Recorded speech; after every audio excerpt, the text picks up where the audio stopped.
Ashwick Forest has always carried a certain weight in the minds of those who live near it. The trees there are older than the town itself, their trunks wide enough to swallow a man if hollow, their branches rising like blackened cathedral spires. Fog settles between them even on clear days, and at night, the forest takes on a stillness that unnerves even the most seasoned hikers. It's the kind of place where silence feels heavy, pressing against your chest, making you aware of every breath. Locals say the forest has moods, that sometimes it welcomes you, and other times it waits, patient and hungry, for you to take one step too far. For decades it was avoided, spoken of only in whispers, until it was reopened to campers in the late 1990s. Officials dismissed old fears as folklore. They said the forest was no different than any other stretch of wilderness. They posted maps, opened trails, and invited the public back in. It didn't take long for something to happen. The first missing group was never supposed to be a story at all. Just 4 university students out for a weekend adventure in late October. They hiked into Ashwick Forest carrying backpacks, tents, and the careless confidence of youth. According to their families, they were experienced hikers, the kind who double-knotted their laces and packed extra batteries for their flashlights. They left voicemails for friends, promising to be back Sunday evening. On Saturday afternoon, they pitched camp in a clearing deep inside the woods. It wasn't on any official map, but clearings are rare in Ashwick, and they thought it the perfect place to set up their tents. They cooked dinner over a small fire, laughed into the night, and by dusk the flames had burned low. That's when the first reports of the drums began. Residents living on the forest's edge swore they heard them. Low, hollow rhythms, carried on the wind. Not like modern drums, not even like military percussion. Something older, something that sounded carved from wood and stretched with hide. A rhythm that seemed to thrum in the chest more than the ears, and layered beneath it were voices. High, melodic, and strangely in harmony. Children's voices. No one could make out the words, but the sound traveled farther than it should have, echoing as though the forest itself was singing. The families of the 4 students reported them missing when they failed to return Sunday night. By Monday morning, a search party was assembled. Dozens of volunteers combed the woods, calling their names, retracing their likely trail. Dogs were brought in, but they refused to go past a certain point, whining and pulling against their handlers. When searchers reached the clearing, they found no tents, no backpacks, no trace of the campers at all, only a perfect circle of ash. The ground was blackened as though burned, but there were no scorch marks leading outward, no sign of a spreading fire. The trees surrounding the clearing were untouched, their bark unmarked, their needles green and damp with morning dew. At the very center of the circle lay 4 stones, smooth, round, unnaturally clean, as if they'd been washed and polished. Each stone was carved with a crude symbol, scratched deep as though with a blade or bone. Forensics would later determine the markings did not match any known language, though some experts suggested they resembled ancient runes tied to cycles of fire and sacrifice. The students were never found. Days later, a hiker camping on the far side of the forest came forward with his own story. He hadn't seen the missing group, but he had heard something that still haunted him. At exactly midnight, he said, the forest had fallen utterly still. No crickets, no wind, no rustle of branches. The silence was so deep it pressed into his skull, and then the drums began. He swore the rhythm was deliberate, repeating in patterns. He swore he heard voices threaded through the sound, the laughter of children at first, then a chant he could not understand. Over and over, the same words rose above the drums, their pitch growing sharper, almost frantic. He couldn't translate the language, but he remembered one phrase clearly, a phrase in English, repeated in a child's lilting tone, as if mocking, "Ash to ash." He packed his things and left before dawn. The authorities fenced off the clearing. citing safety concerns. They posted signs: "No entry. Trespassers will be prosecuted." Official reports spoke of a ground fire caused by lightning. Though the weather that week had been clear, the case of the 4 missing students remained open, but quietly, the files were set aside. Locals, however, knew better. They spoke of the Ashwick Choir, a group of children who vanished during a storm in 1871. Their voices said to linger in the trees. They whispered that the forest still remembered the rituals once held there, that the drums were a summons, and that those who camped in the clearing were never camping alone. And even now, years later, hikers claim that on stormy nights, if you walk too close to the fenced clearing, you can still hear it. The steady beat of hollow drums, the high, sweet voices of children, and the echo of words that never fade, ash to ash. They went back to the clearing at first light, rangers first, then county investigators with clipboards and cameras, and finally the forensics team whose white suits looked almost luminous against the blackened ground. The fence clicked in the wind, new chain links glittering in morning frost, but the forest was otherwise still. It is always quiet when people expect answers. It is never quiet when answers arrive. The circle looked different in daylight. At dusk it had seemed like a simple burn, a dark disk pressed into the meadow, a single brutal gesture. And in the morning, the edges were too clean. The black gave way to undisturbed needles and grass, as if a compass blade had cut a perfect boundary, and fire had agreed to obey. No spatter, no fronds singed beyond the line, no feathering where heat licks outward as it dies. Just ash, bounded. A coin of night dropped into green. The chief investigator, Marla Keene, crouched with a gloved hand hovering over the surface. "You smell that?"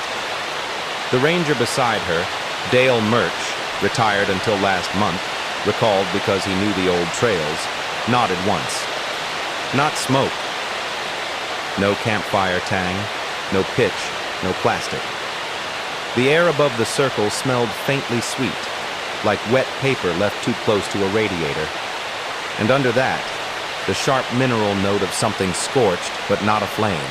They took samples anyway. The technicians moved in deliberate triangles, mapping, collecting, labeling, surface ash, subsurface soil, a wedge from the very edge where green met black like a stitched wound.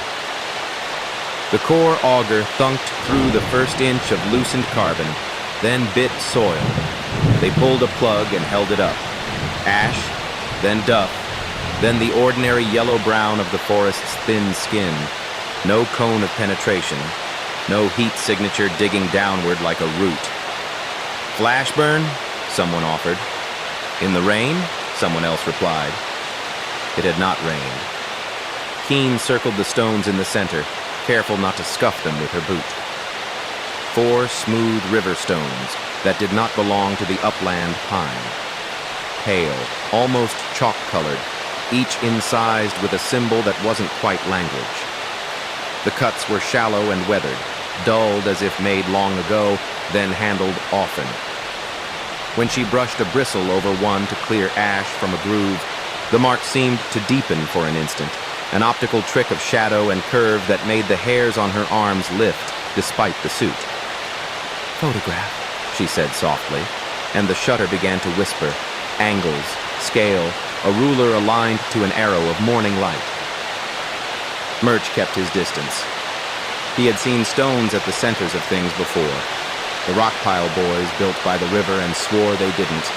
The cairns that added a single new skull-sized tribute each summer out by the fire road. But these carried none of that amateur bravado. They were careful, intent. "Stones like these don't live up here," Murch said finally. "You'd have to go downriver, long way." "Someone carried them," Keene replied. "Or something carried them a long time ago." The botanist on loan from the university brushed at the circle's surface with a soft broom, tilting her head the way people do when they're listening for something that is not sound.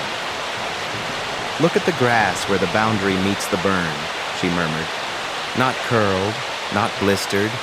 It's as if the cells desiccated in place and then stopped. Explosive? Keen asked. The botanist shook her head.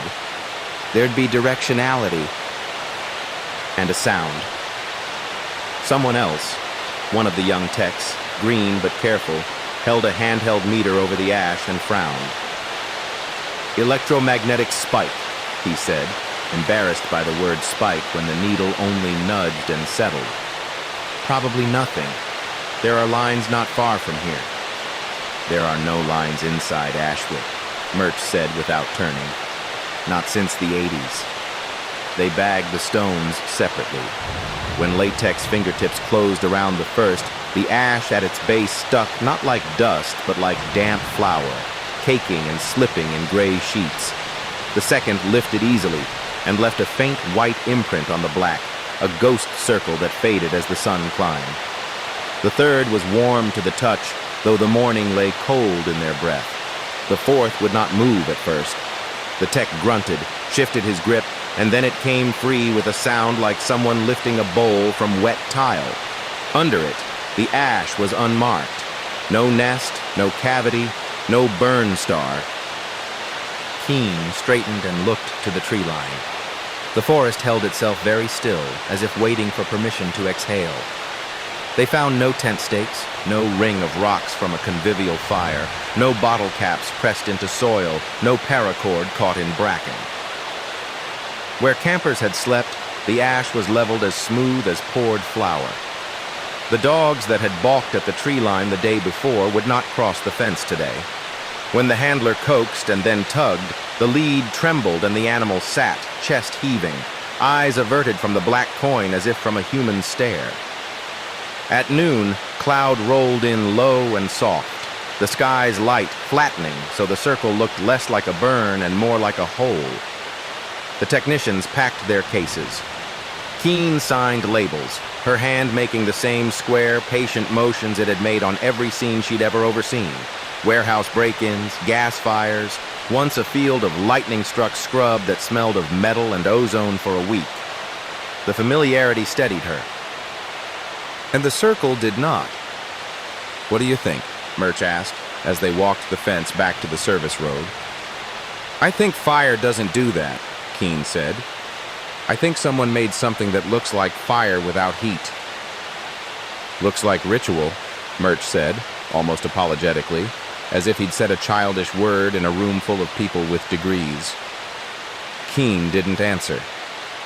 In the lab days later, facts behaved no better than the forest had.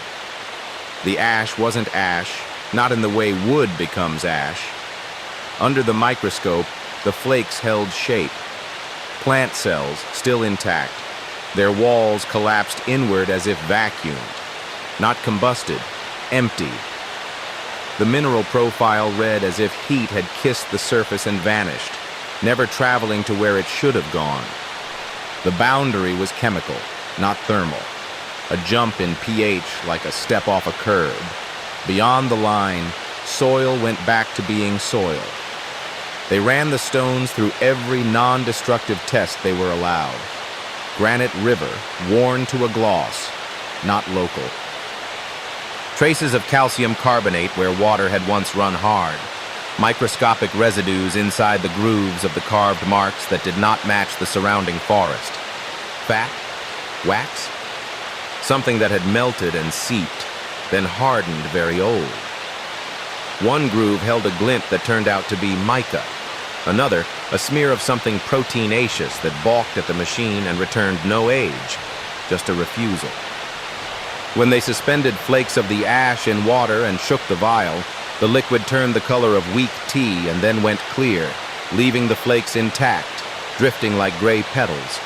They sank very slowly, as if the water learned mid-sink to hold them. The sound engineer, called in because rumors grow teeth and good officers like to pull them early, took a recorder into the clearing on the fourth night.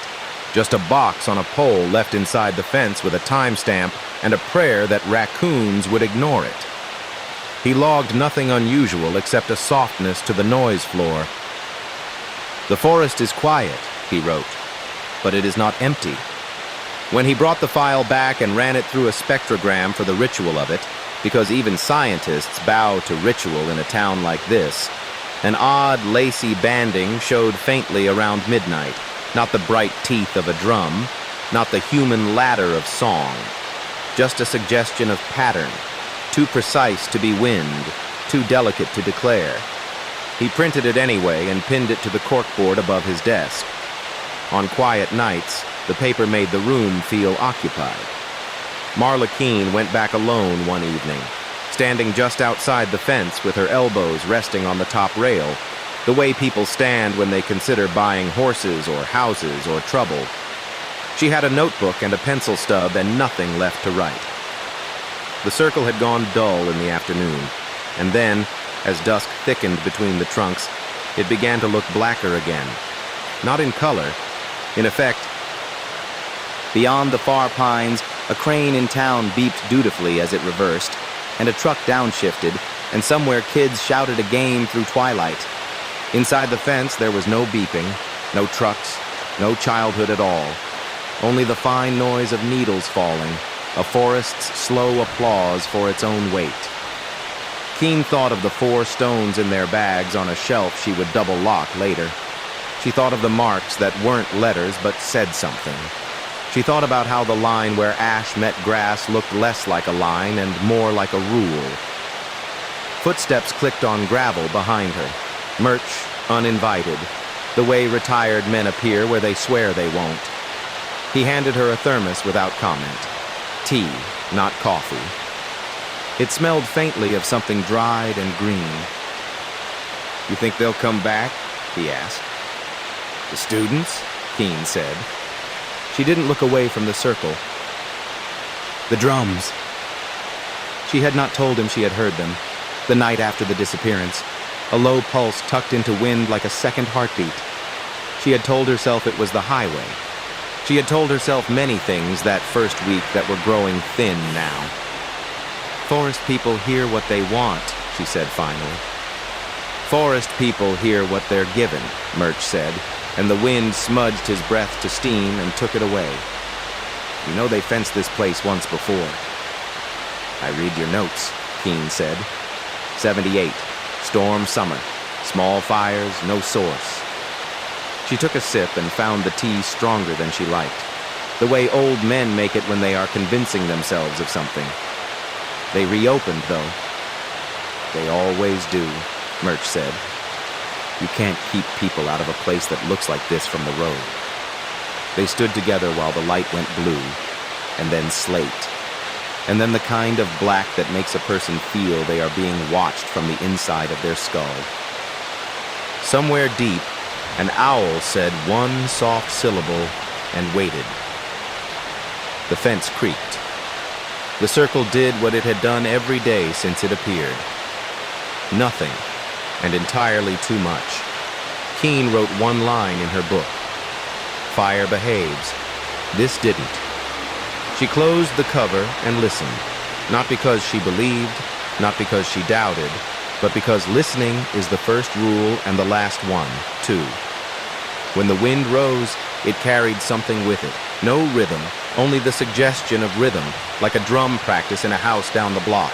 Indistinct until you realize you've been tapping your thumb to it for minutes. Keene didn't move. Murch didn't either. Somewhere between them and the tree line, a note too high to be wind threaded the dark, and was gone. They left together, locking the gate. On the path back to the truck, Keene glanced over her shoulder without deciding to. The circle lay quiet. The ash, in the last smear of light, looked like skin. Behind them, a single chain link whispered against another. In the clearing, the boundary held. For now, most missing cases have no voice left behind, just silence, speculation, and the faint echo of last known movements. But Ashwick Forest gave investigators something different, a survivor. Not from the missing group of students, but from another tent pitched deeper in the forest that same night. A man who walked back out, shaken and hollow-eyed, clutching his pack straps like they were lifelines. His name was Evan Rhodes. The interview. He came forward 2 days after the circle was found, stumbling into the ranger station on the edge of town. His face was pale, lips chapped from biting down on them, his pupils wide like he hadn't slept since the woods. "I didn't know them," he said quickly, voice trembling. "The four who didn't come back. But I heard it. I heard what happened." The ranger on duty pushed a cup of water across the desk.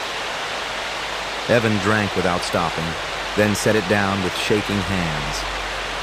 "It started with the quiet," he said. "The forest just turned off."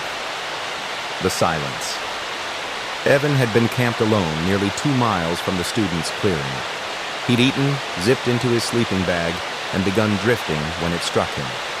The forest was silent. Not quiet, silent. No crickets, no rustle of wind, no distant trickle from the creek that had run all evening. It was like someone pressed pause on everything, he whispered. Not just outside, inside me too. Even my breathing felt wrong, like I wasn't supposed to make a sound. The drums. And then the first drum beat, low, hollow, echoing like wood stretched too tight. One strike, then another, falling into rhythm. It didn't come from one direction. It came from everywhere.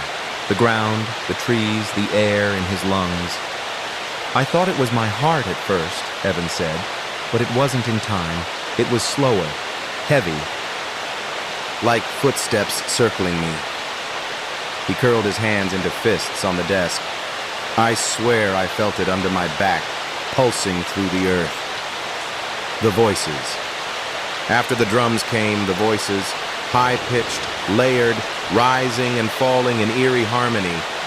Children's voices. "They were singing," Evan said, eyes unfocused. "Not words I knew, but they repeated something, over and over, louder each time." Detectives leaned forward. "What was it?" Evan's jaw tightened.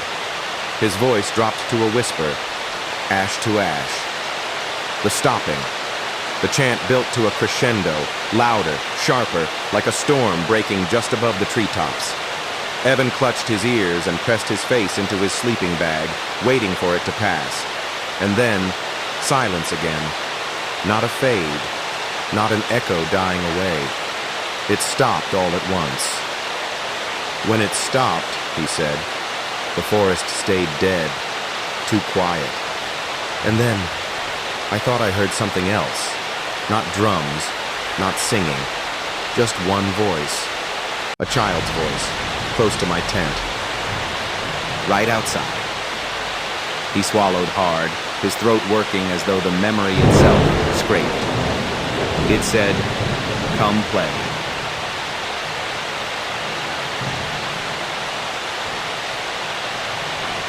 The aftermath. By dawn, Evan broke camp without breakfast, stumbling out of the forest along game trails until he saw the ranger tower. He never went back. When investigators returned with him to the spot, his campsite was untouched.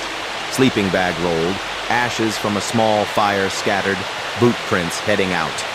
But in the soil just outside where his tent had stood, pressed shallow and strange, they found the print of a child's bare foot. When modern evidence falters, investigators often turn to history. And in Ashwick, history has teeth. It was a retired teacher named Margaret Bell who first pointed detectives to the old records. She had lived her entire life on the outskirts of the forest and spent her retirement indexing town archives. When she heard about the Circle of Ash, she asked a simple question. "Did you look at the children?" Detectives thought she meant the missing students. She didn't. The legend of the choir. In the winter of 1871, the village of Ashwick suffered a brutal storm. Rain fell for 3 days, wind scythed through the trees, and the river overflowed its banks. When the storm passed, 12 children were gone. They were last seen playing near the edge of the forest. No bodies were recovered. The only trace was a ring of charred earth, described in the parish record as a circle where no grass grows, black as soot, untouched by flame. Locals called them the Ashwick Choir. And in the years that followed, parents told stories of hearing their voices, faint singing, drifting from the forest on nights of heavy rain. The writings. Margaret produced an old journal, the leather warped with damp, the ink faded but still legible. It belonged to Reverend Charles Lowry, the vicar at the time of the storm. One passage stood out. They sang as though carried by wind. No words I knew, only the same phrase repeated in innocent tones. Ash to ash, as if returning what was borrowed. The generations over the next century, disappearances came in irregular intervals. A hunter in 1904, two sisters in 1939, a ranger in 1958, always near the same stretch of forest, always with whispers of music that no one could explain. The phrase detectives pulled police files from the 1958 case. The ranger's final log entry was brief and unsettling. Hearing children in the trees again, they sing the same as before. Ash to ash, must go look. His body was never found. The wait. By the time Margaret closed the journal, silence had filled the room. The forest doesn't take men, she said finally. Not first, it takes children. They're the choir. They're the drums. And when it needs more voices, it finds them. She looked at the detectives with tired eyes. You can fence the forest. You can burn it. You can shut it away. But it always comes back. Because it isn't the place that's hungry. It's what lives inside it. Some stories survive in folklore. Others live in the memories of people who carried flashlights through the dark and hoped they'd make it home. For Ashwick, that person was Thomas Gray, a ranger who had worked the forest for 3 decades before retiring in the late 1980s. When news of the camper's disappearance reached him, he called the station and asked for a meeting. His voice was steady, but it carried the weight of someone who had held back too long. The meeting Gray arrived with a cane, his ranger's hat still perched on his head, though he hadn't worn the uniform in years. His hands trembled slightly as he unfolded a map across the table. "You're looking in the right place," he said, tapping the circle marked clearing. "But you're making the same mistake we did." Detectives leaned in. "What mistake?" "Thinking it's new." "The fence." Before Gray explained that Ashwick Forest had been fenced before, not in the 1870s when the choir vanished, but in 1978. That summer, 3 teenagers disappeared. Search teams found their bikes leaning against the fence line, but no trace of the boys.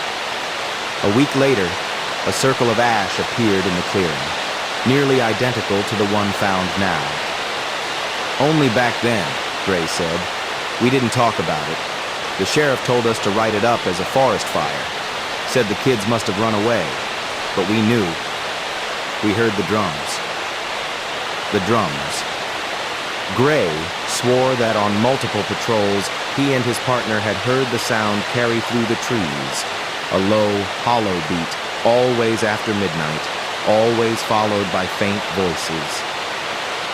"We told ourselves it was hunters, kids messing around, wind in the branches," he said. "But you can tell the difference between echoes and rhythm, between wind and singing. We knew better." The warning. He leaned forward, his eyes sharp despite his age. "You can't fight it. You can't chase it.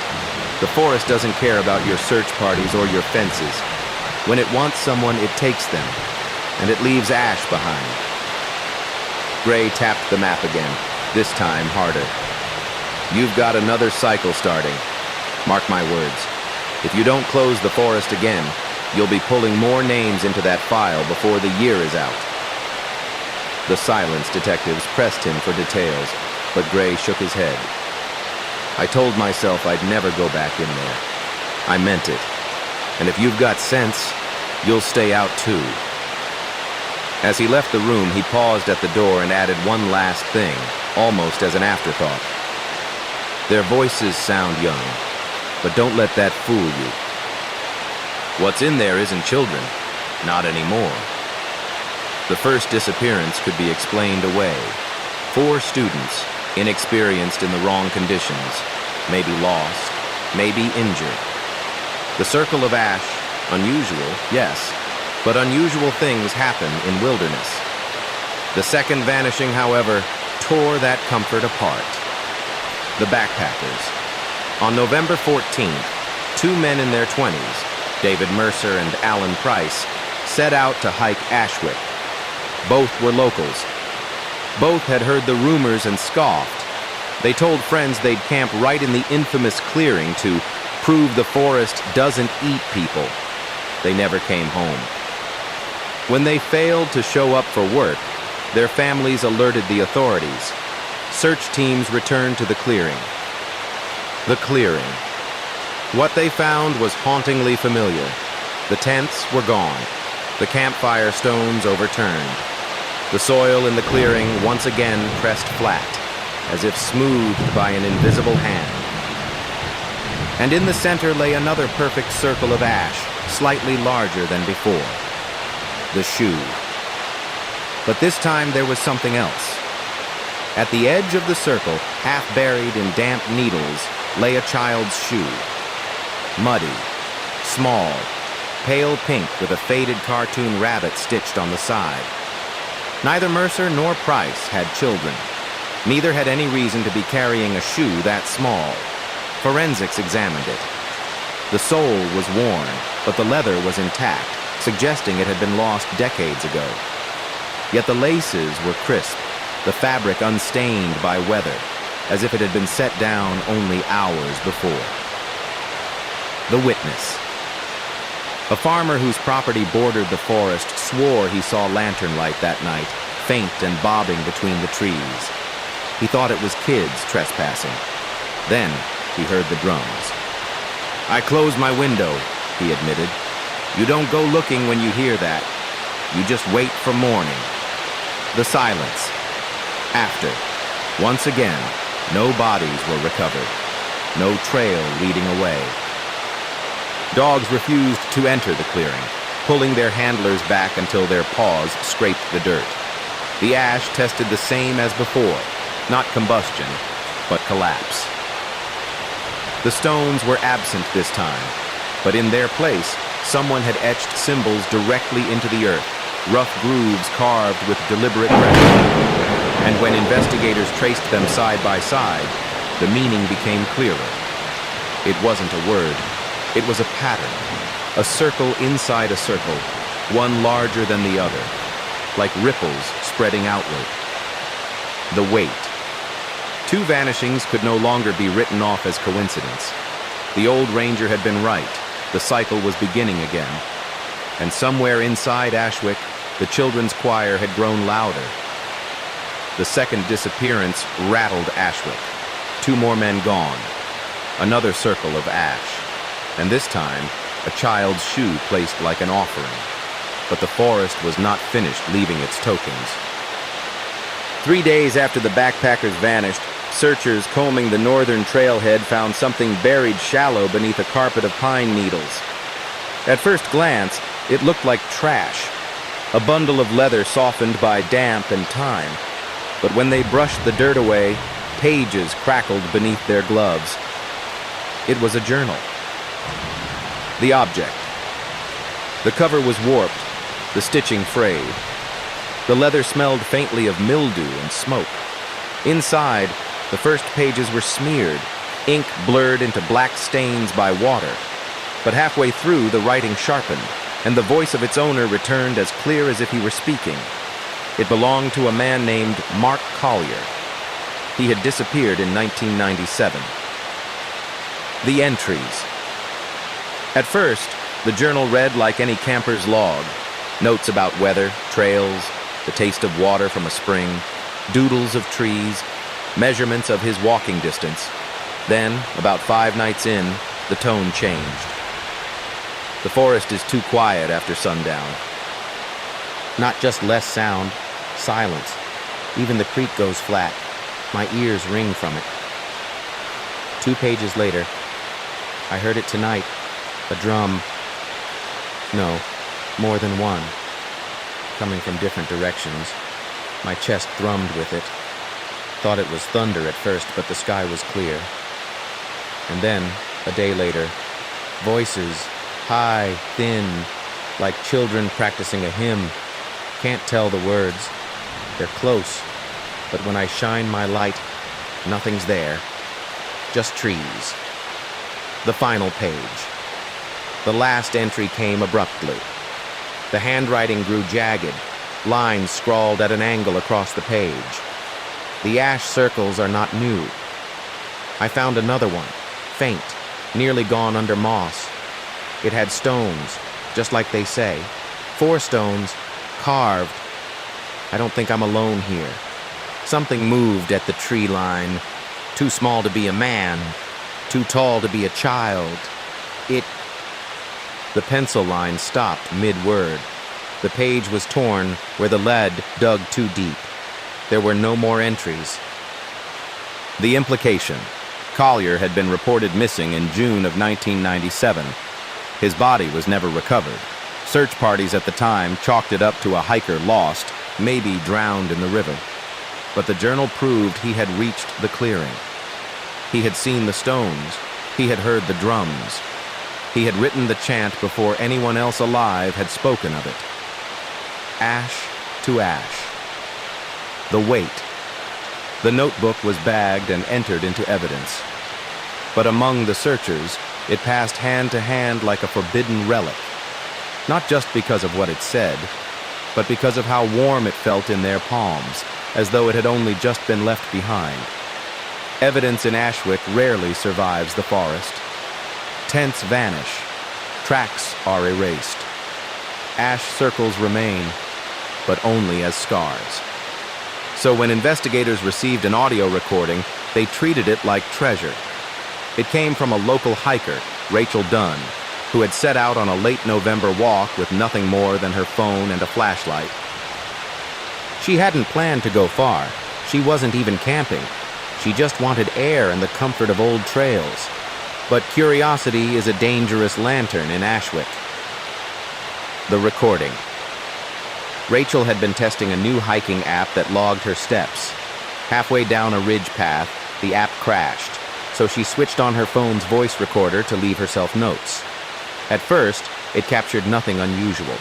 Her voice describing landmarks, the crunch of leaves underfoot, the faint hiss of wind. Then, at the 27-minute mark, the forest went silent. The recording caught it. The absence of noise so total it became its own sound. Even the rhythm of her footsteps seemed muffled. And then came something else. The singing faint, high-pitched. Not one voice, but many. Children, singing in unison. Rachel's breathing quickened on the tape. She whispered, "Do you hear that?" Though she was alone. The voices wove a melody without words, rising and falling like a lullaby. But every few measures, one phrase broke through, clear, repeated. Ash to ash. The words blurred with distance, but the tone was unmistakably childlike. Too light, too innocent to belong in the hollow of that forest. The distortion. As the chant grew louder, the recording began to warp. Static bled into the track, sharp and uneven, as though the phone's microphone resisted capturing the sound. At 30 minutes and 12 seconds, a new noise entered, a single drumbeat. Hollow, slow, the kind that doesn't echo in air, but in the chest cavity. Rachel gasped, and the recording cut abruptly. The aftermath. She made it back to town, shaken but unharmed. When asked why she stopped recording, Rachel swore she hadn't touched the phone. "It just died," she said. "The battery was at 80% and then it went black." By the time she reached the trailhead, her phone powered back on as if nothing had happened. The recording was intact, ending only where the silence swallowed her. The analysis audio technicians ran spectral analysis. The childlike voices registered as overlapping frequencies within the range of 7 to 10-year-olds. But layered beneath the chant was something else, an undertone too low for the human throat, a resonance like a growl stretched into music. When slowed down, it formed a pattern. Not words, but rhythm. The same rhythm carved into the soil of the second circle, concentric ripples. The weight. For the first time, there was proof, digital, verifiable, that Ashwick Forest carried a sound not born of wind, animals, or imagination. But proof only deepened the fear. Because now the question was not whether it existed. The question was why it wanted to be heard. Every haunting needs a skeptic. Every legend invites someone determined to prove it false. For Ashwick Forest, that skeptic was Daniel Holt, a freelance journalist with a reputation for debunking local myths, ghost lights, haunted farmhouses, witch stories. He thrived on pulling the mask off folklore. So when news spread about drums, children's voices, and ash circles, Holt saw his next headline: Ashwick, the forest that feeds on fear. The plan. He arrived with a backpack full of recorders, a satellite phone, and a camera rig. Unlike the vanished hikers, Holt wasn't there to enjoy the woods. He wanted evidence, angles, and sound bites. Before setting off, he told the town's cafe owner, "I'll be back in 3 days, with a story that ends this nonsense once and for all." He never returned. The draft. When investigators searched Holt's motel room afterward, they found his laptop still open. On the screen was a draft article. It began confidently: Ashwick Forest is a case study in mass hysteria. Locals feed off old tales of vanished children, passing them down like heirlooms. Science tells us forests play tricks. Acoustics bend, wind carries, and silence unnerves the brain. What people call drums are echoes of their own heartbeat. But halfway through, the tone shifted. Sentences faltered. The confidence eroded. I thought I heard something last night, a rhythm that didn't match my pulse. Recording it now could just be owls. But the pitch is strange, almost human. The draft ended mid-paragraph. The voice memo more disturbing was the discovery on his phone, a voice memo recorded just hours before he disappeared. At first, Holt's voice was calm, steady. Walking North Trail, midnight, forest dead quiet, trying to provoke whatever they claim is here. If I hear drums, I'll know it's just my own mind. Minutes later, his tone changed. Okay, there it is. A low thump, repeating. It's not close, it's everywhere. Jesus, it's inside my chest. My recorder, wait, there are voices. I swear to God, there are voices. Static blurred the words. Then, faintly, layered beneath his panic, the sound of children singing. Ash to ash. Holt gasped. The phone rustled as though he'd dropped it. Then his voice came back, distant, trembling. There's someone here. Small figure by the tree line. Looks like a child. Can you hear me? It's smiling. It's... The recording cut off. The aftermath. Search teams found Holt's backpack in the clearing, his equipment scattered as though dropped in a hurry.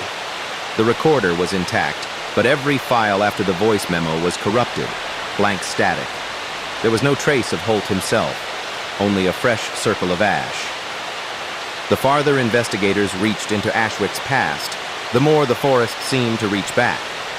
It was Dr. Adrian Crowell, a historian from the State University, who brought the next revelation. A quiet man, more comfortable among archives than people, he had spent weeks combing through county records, old surveyor's logs, and property deeds. One evening, he arrived at the sheriff's office carrying a flat, weathered portfolio. Inside were maps. The maps. The first was dated 1890. a hand-drawn survey of Ashwick's timber boundaries.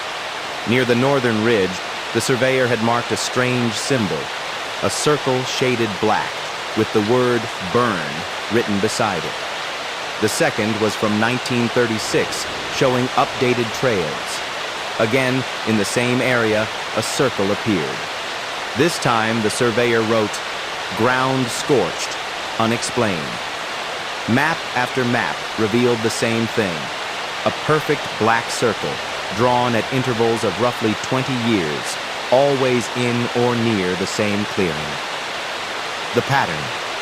Crowell spread the maps across the desk, aligning them so the forest boundaries overlapped. His hands trembled slightly as the circles fell into place. "Do you see?" he whispered. Each circle matched almost exactly, like rings stamped one atop the other. The only variation was size. Each time, the circle had grown slightly wider. "The forest isn't random," Crowell said. "It's deliberate. These appearances follow a cycle." The cycle. According to the maps, the first recorded ash circle appeared in 1871, the year of the missing choir, the second in 1890, the third in 1911, and so on, every 18 to 22 years. The most recent before the students vanished, 1978, the year the three boys disappeared, just as Ranger Gray had warned. Crowell's voice was tight as he tapped the last entry, and now 2023. The markings. But there was something else. On the back of the 1936 map, the surveyor had scribbled a note. Heard voices. Children singing near the ridge. Phrase repeated. Ash to ash. I will not camp here again. The handwriting was hurried, the ink blotched by what looked like rain. Crowell looked up from the note, his eyes pale. "This isn't folklore," he said. "It's documentation. For more than a century, people have heard the same words, the same song." The Waite detectives photographed the maps, sealed them into evidence. But as they did, one thought gnawed at everyone in the room. If the pattern was real, if each cycle widened the circle, then Ashwick Forest wasn't just claiming lives, it was expanding. The next clue didn't come from a historian or a ranger. It came from a child. 7-year-old Lily Harper was in her second-grade classroom when the teacher assigned a simple activity. Draw your favorite place in town. Most children sketched playgrounds, houses, or the river. Lily drew the forest. But what unsettled her teacher was not the trees. It was what Lily added inside them. The drawing. The picture showed tall, spindly pines under a dark sky. At the center, a perfect circle shaded black. Around it, small figures stood hand in hand, their faces blank ovals. Above them, written in large, uneven letters, Ash to Ash, the teacher's alarm. The teacher asked gently, "Lily, where did you hear those words?" The little girl shrugged. "They sing it," she said. "Who sings it?" "The children in the woods." Her voice was matter-of-fact, like she was describing recess. The parents alarmed, the school called Lily's parents. They insisted she hadn't been allowed near the forest. They lived 2 miles from the tree line and kept her indoors after dark. When asked again about the drawing, Lily grew shy but repeated the same thing. "They sing it at night, when it rains." The connection. Detectives obtained the drawing. Side by side with the maps and the journal, it formed a chilling link. The chant of "Ash to Ash" was now echoing in a child who had never stepped foot in the clearing. Was the forest calling her? Or was she hearing something no one else dared to? The disturbance. That night, Lily's mother reported waking to find her daughter standing at the window, staring toward the black silhouette of Ashwick Forest. Her lips were moving. Her mother swore she was whispering the same phrase over and over. Ash to ash. Ash to ash. When asked the next morning, Lily had no memory of it. After the child's drawing, The sheriff's office could no longer dismiss the case as coincidence. Too many fragments pointed to the same truth. The forest was speaking. So they did what police always do when the unknown presses too close. They sent men with radios and flashlights into the dark. The stakeout. On December 2nd, 2 deputies were assigned to patrol the Ashwick perimeter overnight. Deputy Mark Tully and Deputy Aaron Vasquez parked their cruiser by the north trailhead at 10 p.m. engines off, rain misting across the windshield. They kept their radios tuned to the county channel, scanning for chatter. For the first few hours, nothing unusual happened. Just the crackle of static, their own idle conversation, and the occasional patter of rain on the roof. Then, at 12:17 a.m., the forest went still. The static. Both deputies noted it at the same time. The soundscape thinned. No crickets, no wind in the branches. Vasquez muttered, like someone hit mute. That's when the radios crackled. Not with dispatch, not with interference, but with something else. Children's laughter. The recording. Tully scrambled to hit record. The sound was faint but unmistakable. High, shrill giggles cutting through the static. Then, a burst of whispering voices, overlapping in eerie harmony. One phrase rose clear, distorted by the radio's hiss. Ash to ash. The deputies froze, staring at each other across the cruiser. The drums. Moments later, a hollow thump rattled the forest. Another followed, and then another, falling into a rhythm. The radios squealed with feedback, then went dead. Both deputies stepped out into the night, flashlights trembling across the tree line. Rain slicked their jackets. Beyond the first row of pines, darkness stretched like a wall. And then, movement. The figure Vasquez swore she saw a small figure dart between the trees, a child-sized shadow, too quick, too fluid. She raised her flashlight, but the beam bent strangely, dispersing as though the air itself resisted illumination. From the dark came a single sound, a child's voice, close enough to hear without the radio. Come play. The retreat. The deputies retreated to the cruiser, locking the doors.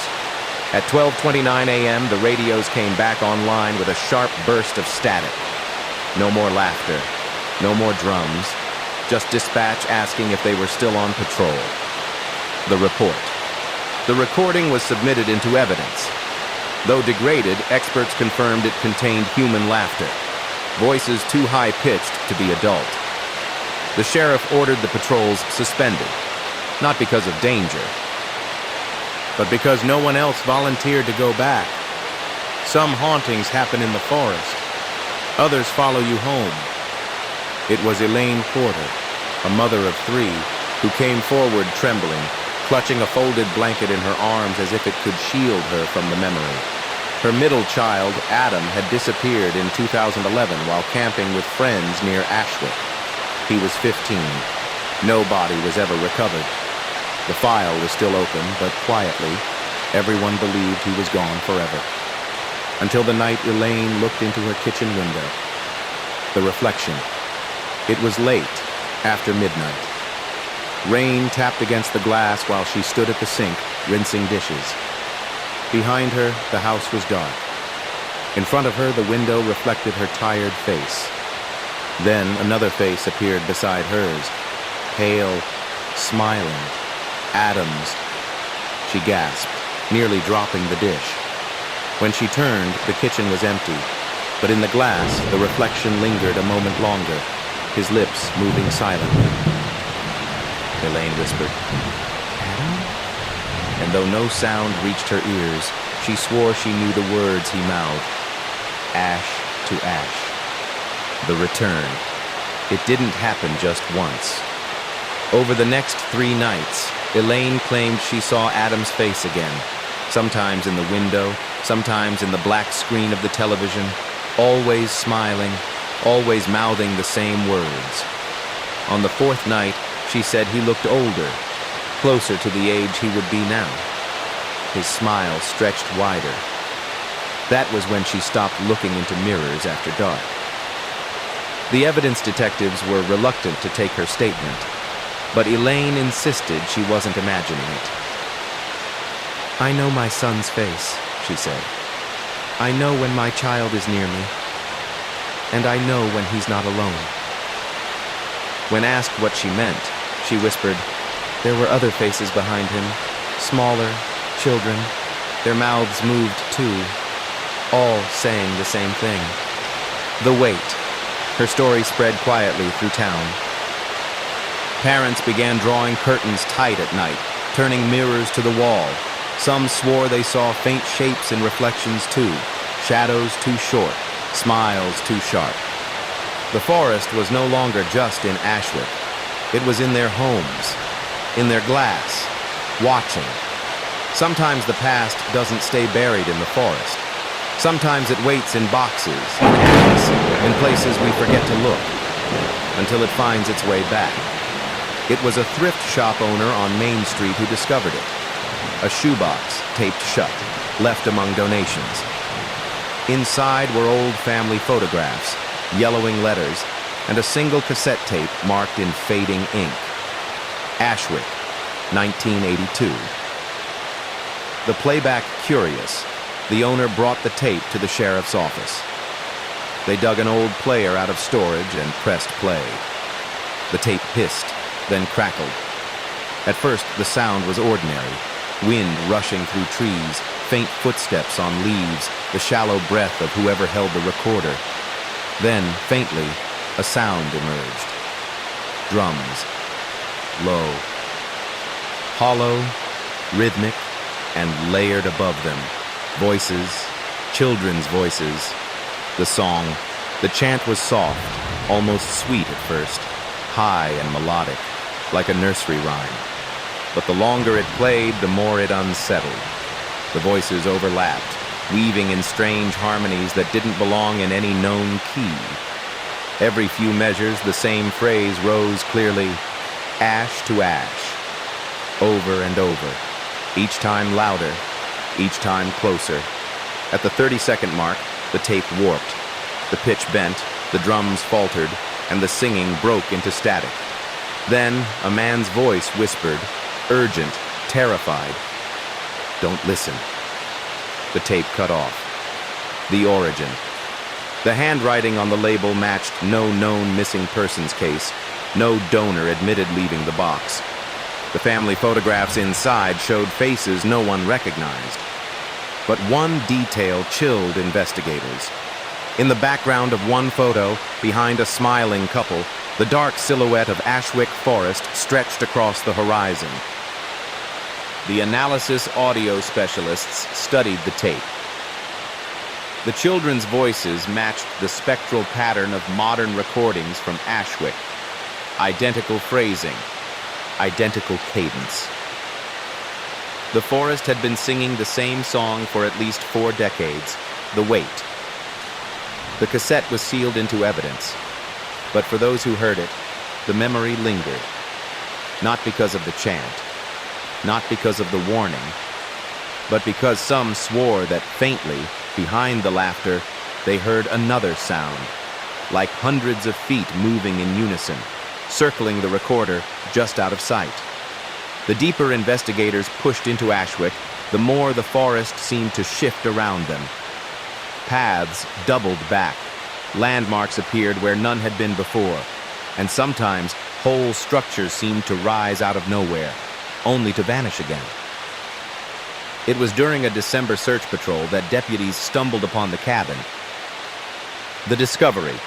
The team of 3 had been assigned to sweep the eastern edge of the forest, an area not often explored. Heavy clouds pressed low, and daylight thinned quickly under the canopy. Just past a thicket of twisted pines, they found it. A small wooden cabin, weather-beaten but standing, its windows dark, its door half open as if waiting. One deputy swore it hadn't been on the maps. Another argued they must have overlooked it. But all 3 agreed on one thing. It looked old. Too old. Inside, They entered cautiously, flashlights slicing through the gloom. The air was stale, heavy with the smell of ash and damp wood. Inside, the cabin was bare. No furniture, no tools, no sign of habitation, just walls streaked with soot and a fireplace filled with fine gray powder. In the corner lay a single object, a child's wooden toy block, edges charred black. On its surface, carved crudely by hand, were 3 words: ash to ash. The return. The deputies logged the find, took photographs, and marked coordinates. They planned to return with a larger team in daylight, but when they came back the next morning, the cabin was gone. The clearing was empty. No foundation, no walls, no fireplace. Only a circle of ash pressed into the earth, ringed by pine needles that had not burned. And in the very center, where the toy block had been, lay a smooth river stone carved with the same phrase: the records.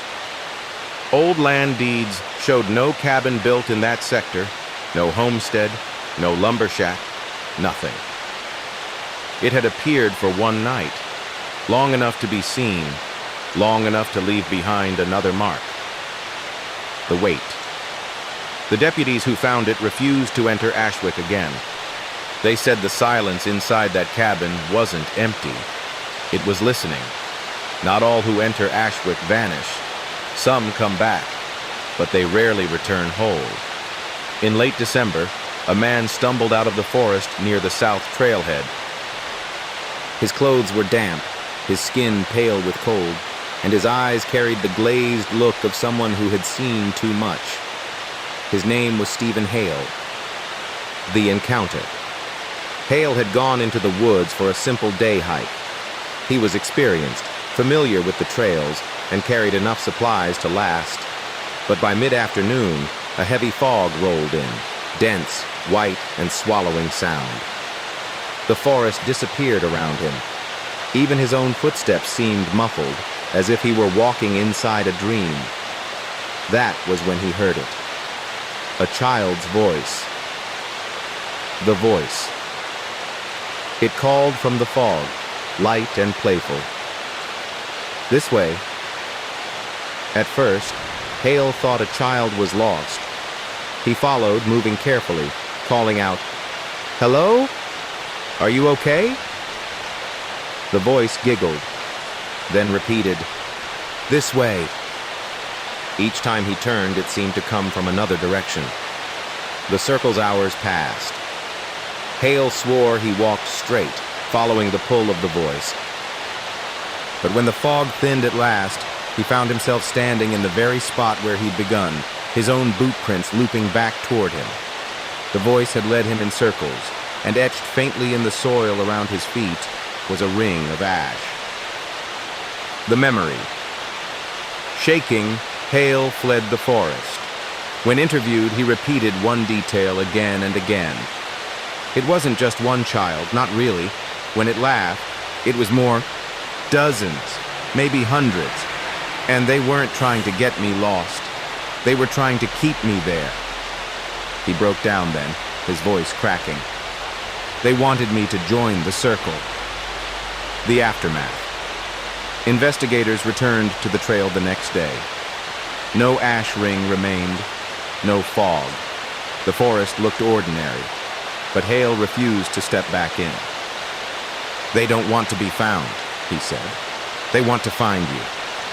Sometimes the truth doesn't live in police files or search reports.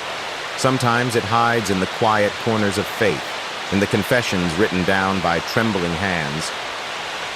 It was historian Dr. Adrian Crowell, still sifting through archives after discovering the maps, who uncovered the next clue. Deep in the parish records of Ashwick's old stone church, he found a series of brittle pages dated November 1871, the very month the choir of children vanished.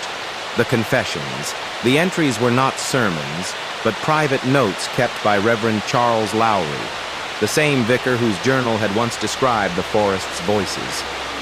One passage, scrawled in uneven script, chilled Crowell to his core. A mother confessed to me today that she allowed her youngest to walk into the trees. She said the forest had promised safety for the rest of her brood. She swore she heard a voice that was not her own, telling her it was the only way. Another followed, dated 3 days later. A father came to me in torment. He said the harvest failed again, and the mouths too many to feed. He spoke of a pact, whispered from the woods, that if one child were given, the rest would be spared. He asked if forgiveness could cover such a thing.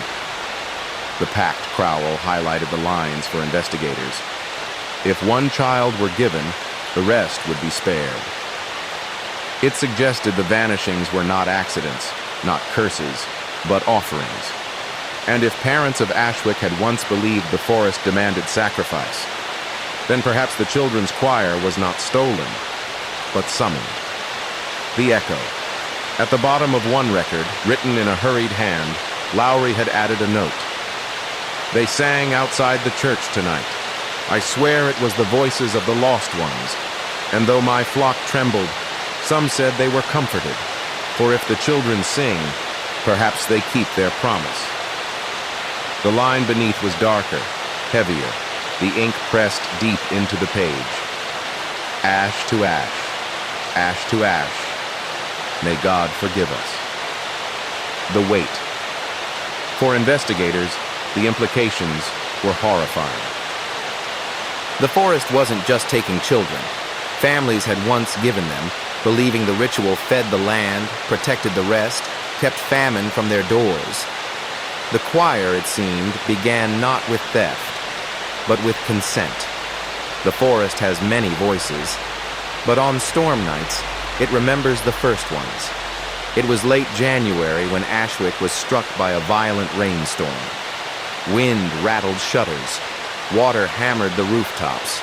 The old river surged against its banks, just as it had during the storm of 1871, the night the first 12 children vanished. And that was when the choir returned. The voices residents across town reported it. Faint singing carried on the wind, drifting down from the tree line. At first it seemed like echoes, the storm twisting sounds into strange shapes. But then the voices grew clearer, higher, childlike. They sang in a harmony too deliberate to be accident. The same refrain repeated again and again. Ash to ash. Ash to ash. The count. One family swore they counted them, 12 distinct voices, weaving in and out of one another. Not 11, not 13, exactly 12. The same number of children lost in 1871. The witnesses. Mrs. Carver, whose farmhouse window faced the forest, claimed she saw lights among the trees, lantern-like glows moving in a slow circle. She thought she glimpsed small figures, hand in hand, turning as they sang. When lightning split the sky, the shapes vanished, but the song continued. The fear. By morning, the storm had passed, but the town carried a new dread. Parents held their children closer. Some whispered that the choir had returned not to comfort, but to call, a sign that the forest was preparing to take again. The sheriff's office received over a dozen calls that night, all describing the same thing. One deputy wrote in his report, 12 voices in the rain. They were not ghosts. They were not echoes. They were children, and they wanted us to hear them. The wait. The next day, at the forest's edge, a fresh ash circle was discovered, smaller than the others, but perfectly formed. At its center lay 12 smooth stones, each one carved with the same word, ash. The forest does not take carelessly. It chooses its moments, and this time, it chose one of its hunters. The assignment deputy, Eric Dalton, was among the team sent to investigate the small ash circle discovered after the storm, the one marked by 12 carved stones. He was young, steady, and practical, a man who mocked ghost stories but took his badge seriously. On the morning of February 1st, Dalton radioed dispatch before heading into the clearing. His voice was calm. Ash Circle confirmed. Documenting now. Nothing unusual except the stones. Over. It was the last normal transmission he ever made. The silence. Minutes later, the radio hissed again. Static surged, broken by faint sound, high, brittle laughter. Not adult, not human enough to mistake. Dispatch asked him to repeat, but Dalton didn't respond.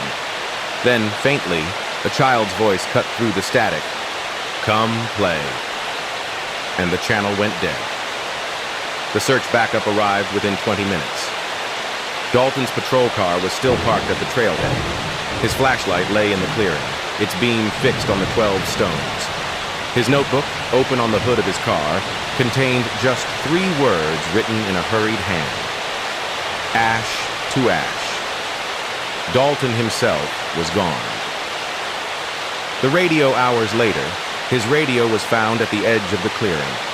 The casing was intact, the batteries still good, but when investigators powered it on, the speaker filled with faint static. Behind the hiss, something else. Soft, layered, unmistakable. Children's laughter. One investigator swore he heard Dalton's voice join in, low and distant, repeating the same words. Ash to ash. The wait. Dalton was declared missing. His badge was placed on the station wall. The space beneath his photograph left blank where a date of death should have been. Among the deputies, a grim truth settled. The forest wasn't just calling to children anymore. It was taking the ones who came to stop it. Some evidence survives only because someone was stubborn enough to look. This time, it was a hunter with a camera. The hunter. His name was Caleb Morris, a lifelong resident who knew every trail and ridge. He had hunted deer in Ashwick since boyhood. When the disappearances began making news again, Caleb swore the stories were exaggerated. But after Deputy Dalton vanished, even Caleb grew cautious. He carried not just a rifle, but a camera, determined to capture whatever prowled those woods. The night in question. On February 12th, Caleb set a motion-activated camera near the clearing. He left it strapped to a pine, angled toward the center of the ash circle. That night he heard nothing unusual, just the crack of branches and the whisper of wind. By dawn, he retrieved the device, expecting empty film. What he saw made him drop the camera to the dirt. The photograph. At 12:04 a.m., the lens had triggered. The image was grainy, blurred slightly by fog, but clear enough. 12 faint silhouettes stood hand in hand around the circle, child-sized, thin-limbed, their heads bowed, their bodies tilted as though mid-song, and at the center of the circle, a 13th figure, a man, taller, shoulders bent as if forced into place. When investigators enhanced the photo, his outline sharpened. It resembled Deputy Dalton. The reaction. Caleb swore he had never believed in ghosts. But when he handed the photo to the sheriff, his hands shook. "They're not gone," he whispered. "They're still in there. All of them." The wait. The photo was locked away in evidence, shown only to a handful of officials. But word spread. And in town, whispers began to grow. The forest didn't just take. It kept every missing soul still inside, still circling, still singing. The forest had always taken. It had never given back. Until one cold February dawn, when a boy stumbled out of the tree line near Miller's farm. The boy. He was barefoot, his pajamas damp with dew. His hair was matted, his lips pale. At first glance, he seemed no older than 7. His name, when he whispered it, was Eli Warren. The name shocked the sheriff's office. Eli had disappeared in 1995, nearly 30 years earlier. He had been 7 then, and he was still 7 now. The condition doctors examined him. His pulse was steady, his lungs clear. No signs of malnutrition, no scars, no growth. It was as though he had stepped directly out of 1995 and into the present day. When asked where he had been, Eli gave only one answer: with the children. The humming. At night in the hospital bed, nurses reported hearing him hum softly in his sleep. The tune was strange, lilting, almost like a lullaby, and every so often he added words: ash to ash, ash to ash. The interview detectives tried to question him. Eli spoke in fragments. They play in circles. They don't like the light. They said I could come back for a little while. When asked who they were, he grew frightened. The choir, he whispered. They sing so no one forgets. The aftermath. 3 days later, Eli was gone. Not missing. Gone. Orderlies swore they had seen him sleeping soundly. Cameras showed nothing unusual. But when the morning came, his bed was empty, his gown folded neatly on the chair beside it. On the sheets, faint and gray, lay a dusting of ash. The wait for Ashwick, it was proof. The forest could give back what it had taken, but only long enough to remind the living what waited inside. Ashwick had grown used to its own ghosts. But one winter night the town was warned that its story was not unique. The arrival. A drifter appeared at the diner on Main Street. Tall, hollow-eyed, wrapped in a coat too thin for the season. He gave no name, only asked for coffee. When the waitress set it down, he looked at her and said quietly, "They're singing again, aren't they?" She froze. No one outside Ashwick spoke of the choir. The claim. When pressed, the man explained he had heard the voices in another place, hundreds of miles away, in a pine forest outside Oregon. Same song, same words, he muttered. Children's voices, drums, circles of ash. Only difference was the names of the missing. He leaned closer, lowering his voice. It isn't just here. It never was. Ashwick is only one mouth. There are others. The warning deputies were called to escort him out. But before they did, he left a final warning scratched on a napkin, written in a hurried hand. They move from place to place. When the choir is full, it spreads. When it spreads, it needs more voices. Don't follow the sound. Don't answer when they call. The napkin was placed in evidence, though most dismissed the drifter as unstable. The aftermath. That night, he vanished from town. His bed at the motel was empty, the sheets undisturbed. The only thing left was his coat, folded neatly on the chair. In the pocket, deputies found pine needles that did not match any species in Ashwick. The weight. For some, it was nonsense. For others, it was confirmation of a darker fear, that Ashwick wasn't a singular curse. It was part of something wider. And the choir, patient and eternal, had more than one forest to sing in. The choir did not always sing in the forest.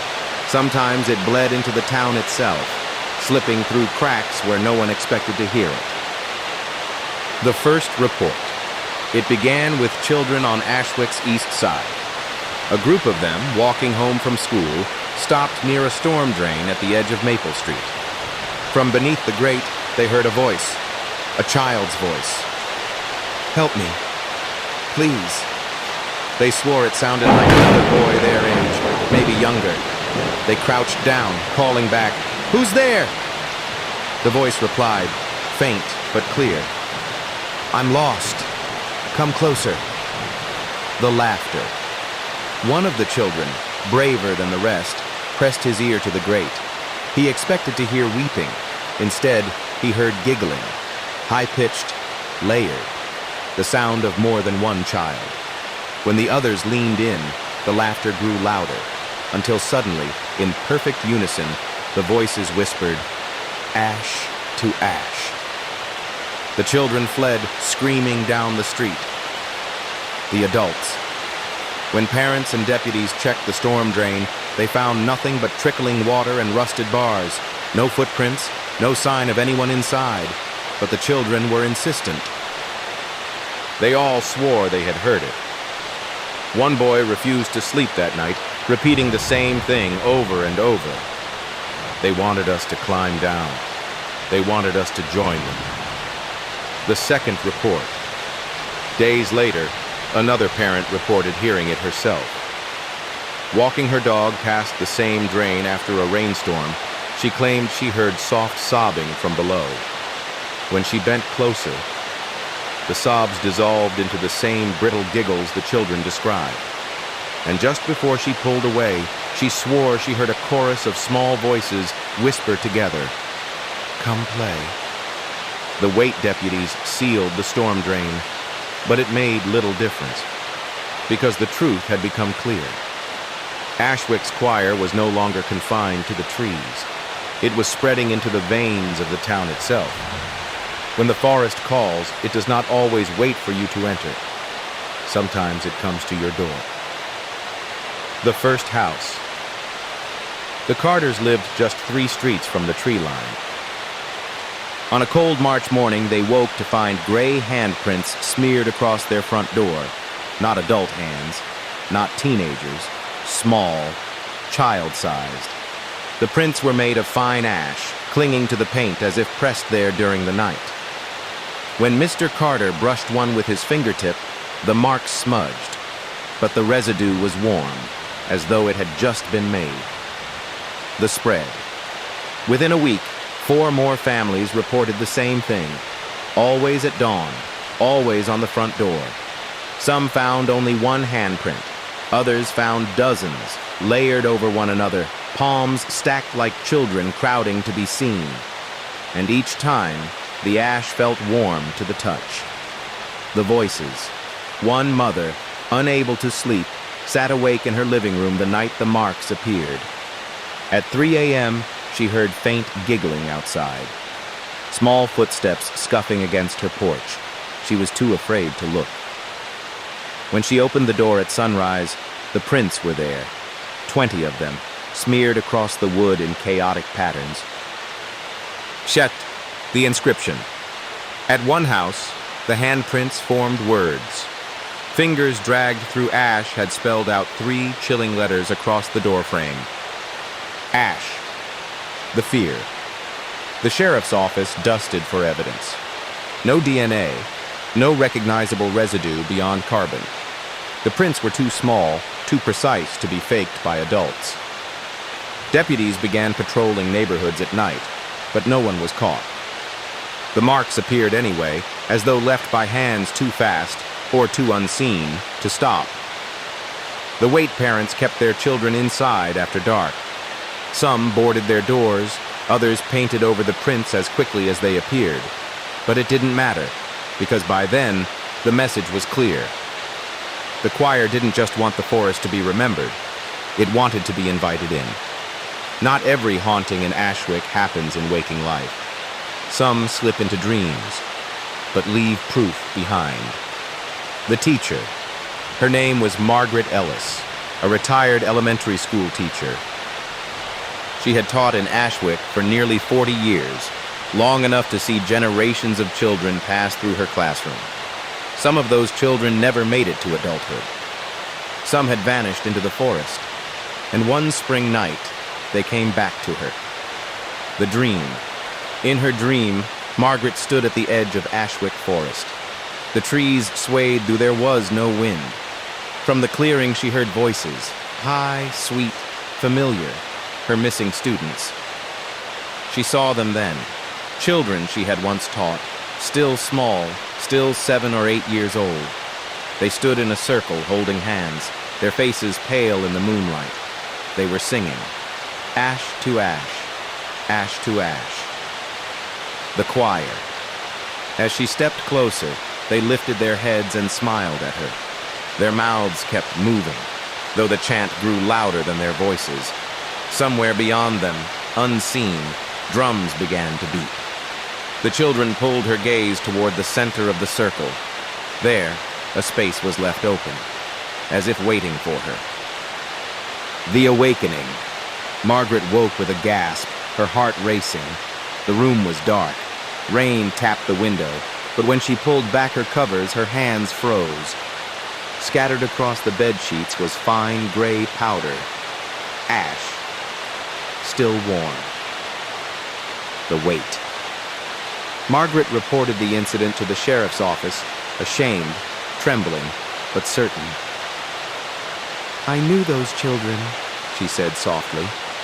"I taught them to read. I held their hands on field trips. And now they're singing to me, calling me. They want me to join them." Ashwick held its secrets in trees and soil. But sometimes the water gave them up. The discovery. In early April, heavy rains swelled the Ashwick River. The current tore away branches, stones, and decades of debris.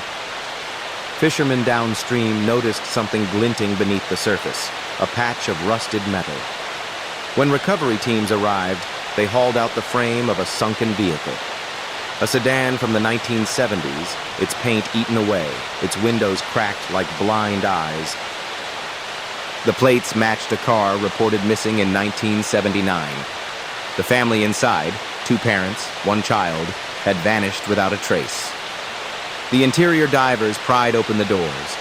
The seats were waterlogged, the dashboard rotten, but there were no bones, no bodies, no sign anyone had drowned there. Instead, in the back seat floated a handful of objects, children's drawings. The drawings. The paper should have dissolved after decades underwater. Yet the sketches were crisp, the crayon colors still vivid. One showed a ring of trees, another a circle of ash, a third 12 children holding hands. And on every page, scrawled in uneven handwriting, the same words, ash to ash. The analysis. Forensic experts tested the paper. It was modern stock, manufactured no more than 5 years ago. But the car had been underwater for over 40. The whisper. When investigators lifted the drawings out of the river and laid them on the bank, a deputy swore he heard laughter ripple through the reeds. High-pitched, childlike. He dropped the drawings and refused to return to the site. The weight. The car was impounded, but the mystery only deepened. The missing family had not drowned. Their bodies had not decayed. The forest had taken them, and the drawings proved the choir still had their child. Ashwick never ran out of ways to unsettle its hunters. Some clues were carved in stone, others sung in the rain, and some, impossibly, stared back. The discovery. A search party moving through the western grove came across something unnatural. Leaning against the trunk of a pine, half buried in needles, stood an antique mirror. Its frame was ornate, tarnished silver crawling with ivy patterns. Its glass was cracked in one corner but otherwise intact, reflecting the forest in warped clarity. No one admitted to bringing it there. No path nearby explained how it had been carried so deep into the trees. The reflection. At first, the deputies laughed. Just a discarded heirloom. But when one stepped closer, their faces stiffened. The mirror showed not just the trees and their own figures, it showed children, pale, silent, standing behind them in the reflection. But when they turned, the clearing was empty. The Test 1 deputy, shaking, raised his hand in front of the mirror. His reflection mimicked him, but so did the row of children. Their small hands lifted in unison, gray ash falling from their palms onto the glass. When he jerked his hand away, the mirror fogged. Words appeared as if written by invisible fingers.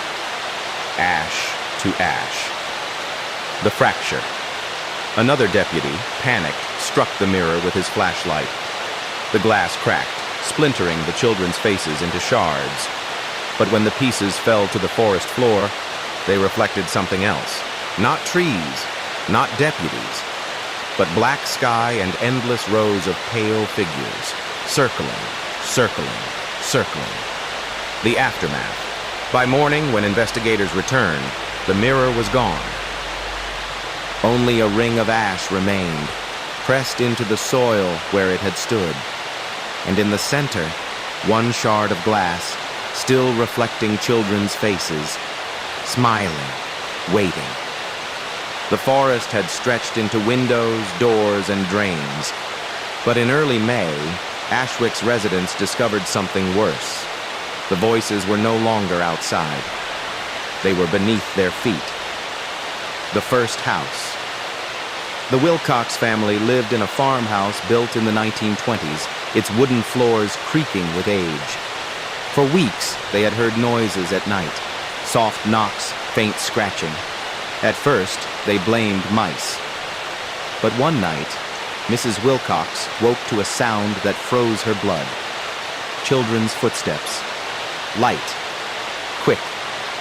Pattering back and forth beneath the floorboards, as if dozens of small feet were running in circles.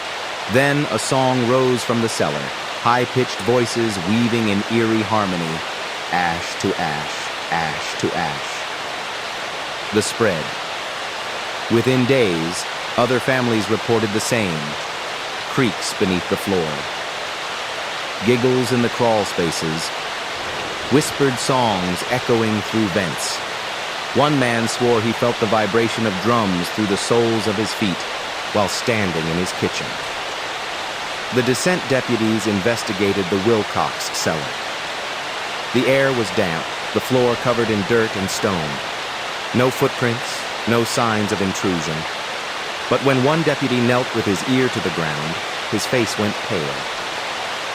"I can hear them," he whispered. "They're right below us." The ash. The following morning, families awoke to find small gray handprints smeared across their floors, inside the house. Some trailed across living rooms, others up staircases, fading into nothing. Every print was made of ash. The fear panic spread through town. Parents refused to let their children sleep alone. Some moved beds into living rooms. Others fled to relatives' homes miles away. But distance made no difference. The choir followed. The Waite Ashwick no longer needed the forest to contain its ghosts. The voices had found a way in. But now, every night, townsfolk lay awake, listening to the faint patter of small feet running circles beneath their homes, waiting for the moment the boards gave way. Ashwick had lived with whispers, footprints, and circles of soot. But in late May, the forest made itself visible in the open air. The sky. On the morning of May 28th, the sky was clear. No clouds. No smoke. The sun rose sharp and bright. Then, at 9:47 a.m., the first flakes began to fall. Not snow, not pollen. Ash. Gray. Fine. Weightless. Drifting down over rooftops, cars, streets, and warm. Children scooped it in their palms before parents screamed for them to drop it. The flakes didn't burn, but they pulsed faintly, as though carrying their own heat. The spread within half an hour, the whole town lay under a soft dusting of gray. Roof shingles turned the color of stone. Lawns dulled to lifeless shades. One family described the unsettling sound of it, like soft rain but dry, whispering against windows and doors. When a gust of wind rose, the flakes didn't scatter. They swirled together, dancing in spirals, forming small circles on the pavement. The words, "At noon, ash covered the sheriff's office steps." Deputies swore they saw letters forming as the flakes settled. 3 words written across the concrete. Ash to ash. By the time they tried to photograph it, the wind scattered the message. The children. Some of the youngest in town reacted strangely. Parents reported their kids standing outside, faces lifted, mouths open to the falling ash, like they were catching snowflakes. One little girl whispered, "They're feeding us." The aftermath. By nightfall, the ash stopped. Rain followed, washing the flakes into the gutters. The sky cleared, the streets returned to normal. But the next morning, when residents checked their roofs, many swore the shingles were still faintly warm to the touch. The weight. The choir was no longer content to be heard. It wanted to be seen. And now it had left its mark on every doorstep, every hand, every breath in Ashwick. The forest wasn't waiting for people to enter. It was spilling outward. The forest had whispered. It had sung. It had pressed its hands against glass, floors, doors, and sky. But in June, Ashwick discovered what it had been building toward all along. The clearing deputies returned to the infamous clearing after reports of strange lights. What they found was no longer a circle. It was a field. The ash stretched farther than ever before, swallowing the entire meadow and spilling into the tree line. Perfectly smooth, perfectly bounded, like the land itself had been branded. No grass remained, no moss, no roots. Just a vast gray scar, pulsing faintly with warmth. The stones.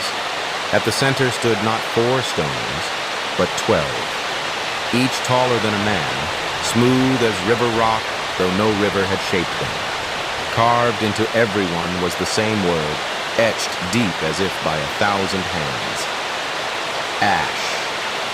Arranged in a circle, the stones hummed faintly, vibrating under touch. The witness. A deputy swore he saw figures moving between the stones, small pale shapes flickering like shadows. Children, dozens of them. Their mouths moved in silence until the wind shifted and the sound rose, carrying across the ash. The chant, unified, eternal, ash to ash, ash to ash. The collapse. When the deputies fled the clearing, their radios erupted with laughter, shrill, layered, endless. By the time they reached the trailhead, the laughter had stopped. But back at the clearing, something had changed. The circle wasn't still. It was growing. The weight. For over a century, Ashwick had lived with whispers and disappearances. But the final circle made one thing clear. The choir was finished waiting. The forest was no longer content to keep its hunger bound. The cycle was complete. And whatever lived inside Ashwick Forest was ready to step beyond it.